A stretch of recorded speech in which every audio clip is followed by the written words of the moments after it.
तथागत गौतम बुद्ध जी को नमन करते हुए संत श्रोमणी सद्गुरु रविदास जी महाराज, भगवान वाल्मीकि महाराज, गुरु नानक देव, संत कबीर,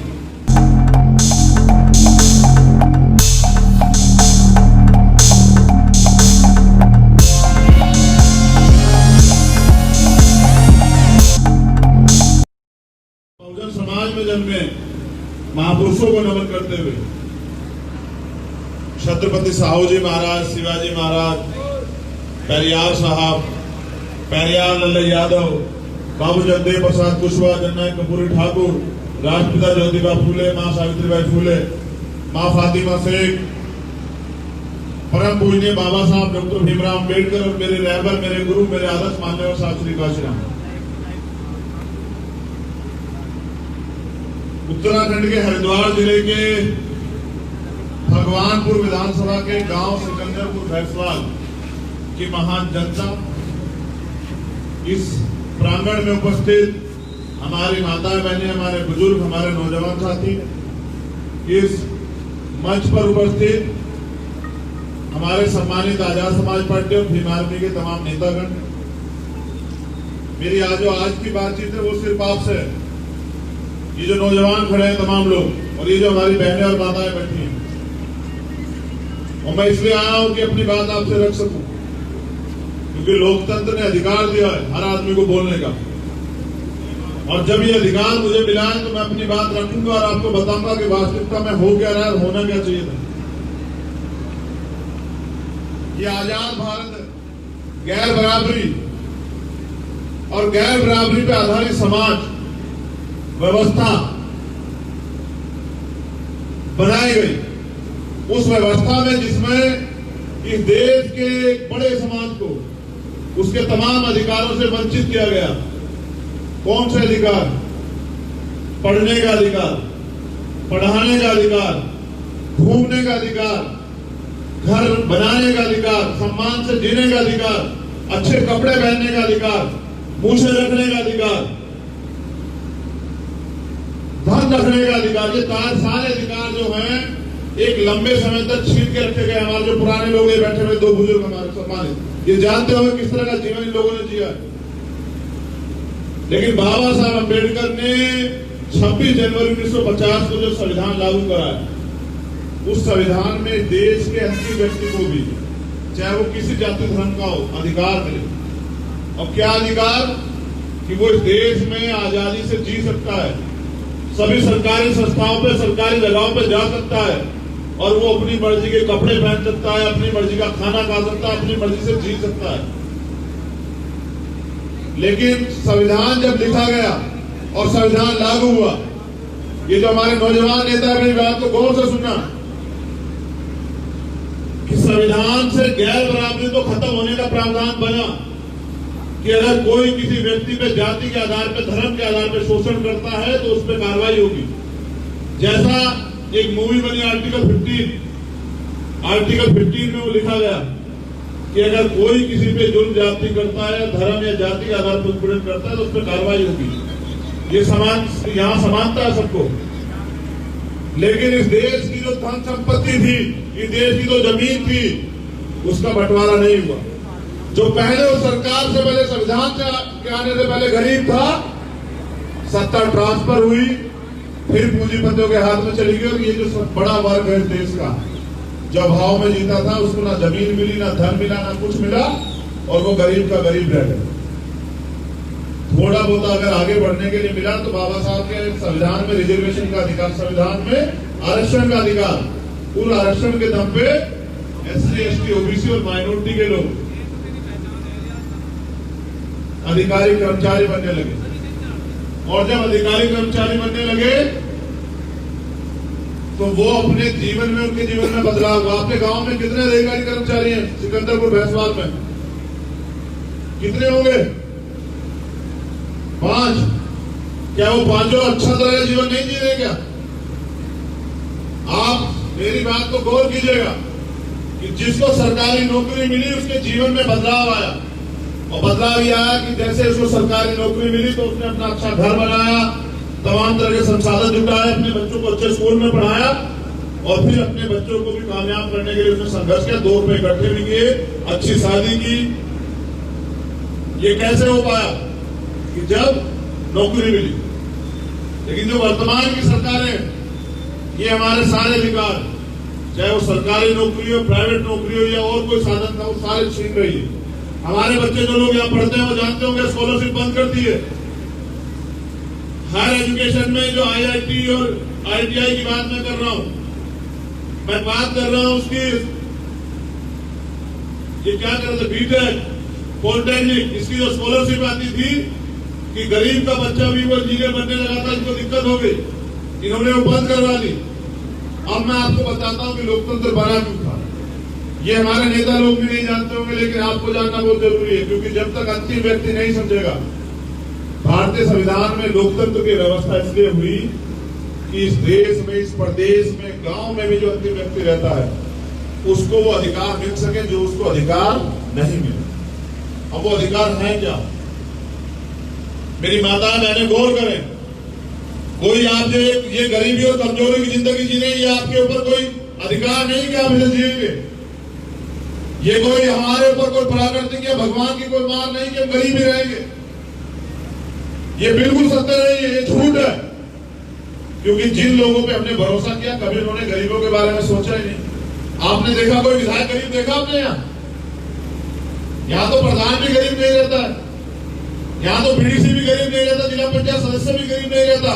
तो ये देश की जनता गरीब कैसे रह सकती है?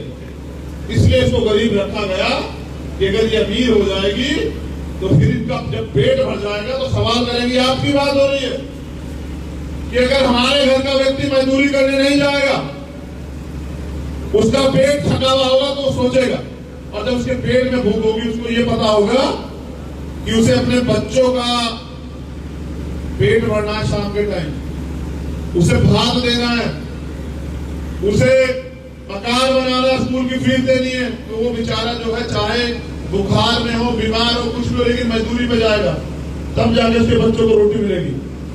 लोकतंत्र बना इसलिए था क्योंकि उस समय सब लोगों को अधिकार नहीं मिल पाए।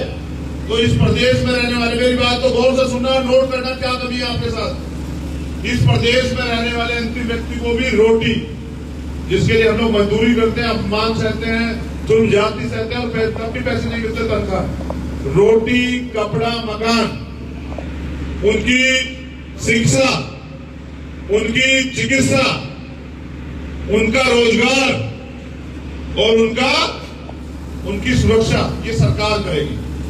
समझेगा क्या? रोटी, कपड़ा, मकान, शिक्षा, चिकित्सा, रोजगार और सुरक्षा, ये 7 चीजें सरकार करेगी।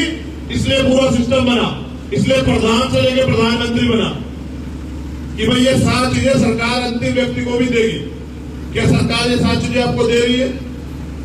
क्या किसी सरकार ने आपको रोटी दी, कपड़े दिए, मकान दिए, आपकी पढ़ाई का खर्चा उठाया, आपके इलाज का खर्चा उठाया, आपको रोजगार दिया, आपकी सुरक्षा की?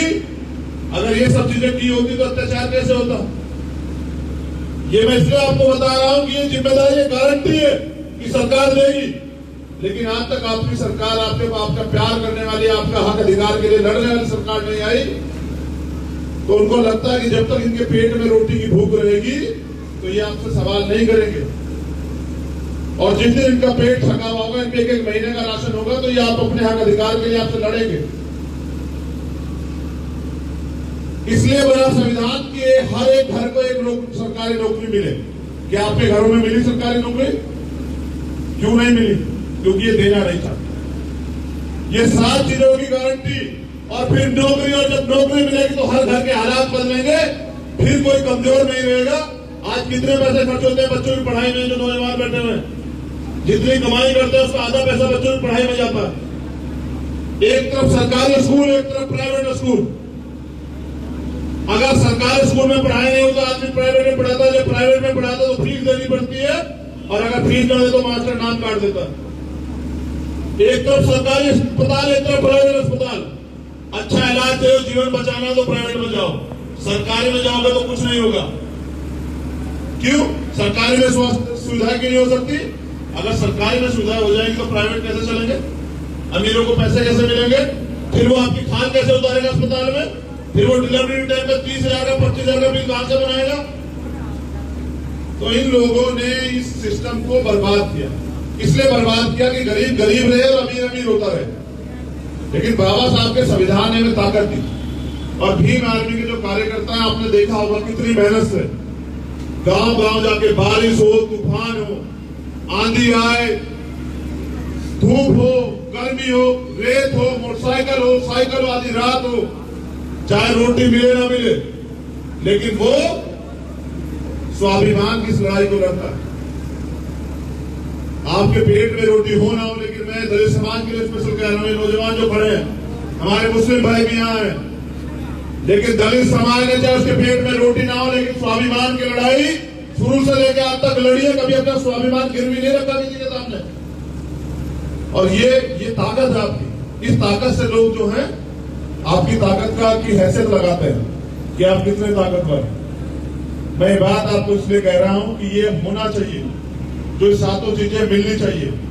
जो सुविधाएं हैं अमीर को मिलती है, एसी, वो आपको भी मिलना चाहिए। जो एक अमीर को मिलती है, उसके पास गाड़ी है, वो आपको भी मिलना चाहिए। लेकिन ये मिलेगा कब? जब आपका व्यक्ति चुन के जाएगा, आपके बीच का व्यक्ति, वो व्यक्ति जो आपके दुख दर्द जानता हो, जिसने आपकी नाली, सड़क, बिजली, पानी की समस्या को देखा। ये तब होगा जब आपका आदमी कुर्सी पे बैठेगा और वो अपने लोगों के लिए काम करेगा। ये बात बताने के लिए मैं आज भीम आर्मी के लोगों ने 5 साल से पूरी जिम्मेदारी से अपनी भूमिका को अदा किया। लेकिन अगर आज इन लोगों को आप आने वाले समय में ताकत देते हो, तो मैं लिख के देता हूं, ये जो बातें मैंने आपसे कही, ये बातें आपकी धीरे धीरे करके सारी पूरी होंगी। और जब ये पूरी होंगी तो रोटी के लिए किसी को मोहताज नहीं होना पड़ेगा। आपको पता है योजनाएं हैं कि अगर बच्ची की शादी करनी हो तो सरकार जो है मदद करेगी। लेकिन अगर आज हमारे गरीब आदमी को शादी करनी हो तो वो किसी साहूकार से या किसी पैसे वाले से उधार लेगा, उस उधार को वो जो है 10 साल में उतारेगा। ये जो जानवरों जैसा जिंदगी, ये जो गरीबत और तमाम तरह की बुनियादी जरूरतों से दूर जिंदगी हम जी रहे हैं, ये हमारे ऊपर प्राकृतिक मान नहीं है। मैंने पहले बताया, ये सिस्टम ने हमारे ऊपर डाली है। और मैं चाहता हूं कि देश में रहने वाले, इस प्रदेश में रहने वाले अंतिम व्यक्ति का भी जीवन अमीरों की तरह हो। वो तब होगा जब अच्छे लोगों को मौका मिलेगा। तो अगर आप लोग हमें आने वाले कल में ताकत दोगे, तो मैं गारंटी से कहता हूं कि सिकंदरपुर भैंसवाल है और ये बाबा साहब की मूर्ति। और जब मैं जैसे जाता था बहुत दिन पहले, ये जानता है अमरीश, तो हम भी देख के हिम्मत करके कहते थे कि भाई देखिए इस गांव की ताकत, देखिए कितनी अच्छी सुंदर बाबा साहब की मूर्ति लगाई है और कितनी अच्छी सजा के रखते हैं इसको। लेकिन ये मूर्तियां तो सज रही है, लेकिन क्या हमारे लोगों का सजने संवरने का समय अब नहीं आया? क्या हमारे लोगों के जीवन में बदलाव होना चाहिए, नहीं होना चाहिए? बताइए, क्या हमारे लोगों को गरीबी से मुक्ति मिलनी चाहिए, नहीं मिलनी चाहिए? क्या अमीरों जैसी सुविधाएं हर गरीब को मिलनी चाहिए, नहीं मिलनी चाहिए? क्या हमारा आदमी आज भी ऐसी टूटी चप्पल पहन के, फटा पजामा पहन के गरीबों की जिंदगी में अपने जीवन को ऐसे जिएगा? ये नहीं चलेगा इस देश में।